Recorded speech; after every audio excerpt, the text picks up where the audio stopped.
Bonjour, mon nom est Anthony de Freitas, je suis romancier, écrivain et mon aventure débuta avec la maison Jet d'encre en 2020, un petit peu avant, mais dans cette fameuse période de... qui reste malgré tout un mauvais souvenir pour nous tous, car c'était une période voilà, de confinement. Il y a eu du positif me concernant et concernant la maison Jet d'encre, c'est cette fameuse rencontre que j'ai eue avec Bara. Lorsque je suis venu présenter mon tapuscrit, tout de suite j'ai été accueilli, je me suis senti chez moi en fait, et c'est vraiment le sentiment que je voulais rechercher suite à ce travail d'écrivain, d'écriture, enfin par rapport à mon œuvre, Le Dit du Séraphin, et je voulais vraiment trouver cette ambiance familiale, conviviale, avoir une écoute, et surtout être compris.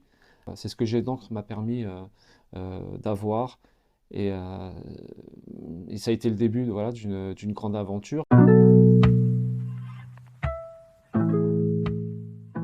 Le Dit du Séraphin comprend 5 tomes, le deuxième qui est sorti là en fin d'année, qui, a, qui est la suite du premier, Glaise et Lumière, qui est sorti justement dans cette période de confinement en 2020. Et l'objectif par la suite, c'est de sortir les 3 autres opus. Alors, mes ouvrages, disons que c'est quand même un travail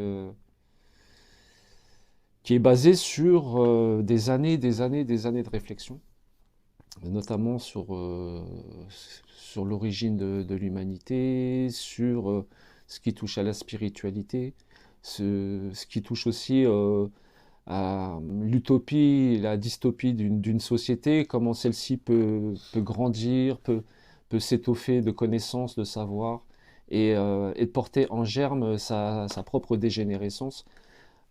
Voilà, on peut prendre des civilisations antiques, hein, que ce soit la Grèce antique, la Rome antique, et elles ont toutes connu un développement et un pic intellectuel et de très haute envergure jusqu'à après descendre. J'ai toujours été fasciné par ces aspects des choses, la sociologie aussi, et on retrouve vraiment, bah, bien sûr, l'aspect religieux, et on retrouve vraiment tous ces ingrédients, une synthèse de toutes ces influences que j'ai pu avoir pendant toutes ces années dans les ouvrages du Dit du Séraphin.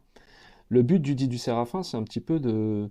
En fait, c'est plus qu'un livre, c'est plus qu'une histoire, c'est une interaction en fait avec le lecteur, pour que celui-ci se pose des questions sur son existence, l'existence de ce qui l'entoure, une espèce de sensibilisation un peu brute de notre présent, se poser des questions sur ce qu'il s'est passé avant, et surtout préparer les futures questions à venir, notamment avec l'avènement de l'intelligence artificielle. Et l'œuvre du Dit de Séraphin, c'est voilà, c'est une interaction avec le lecteur. C'est pour l'aider à réfléchir sur l'existence même voilà, de sa spiritualité.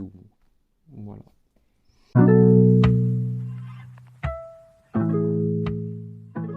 Séraphin représente quasiment 15 ans de ma vie, donc à écrire tous les jours pratiquement.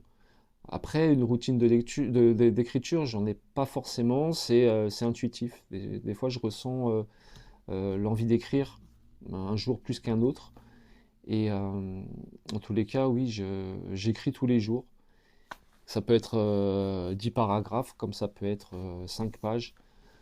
Il n'y a pas de rituel préétabli, mais c'est selon l'intuition et selon l'inspiration surtout qui me vient.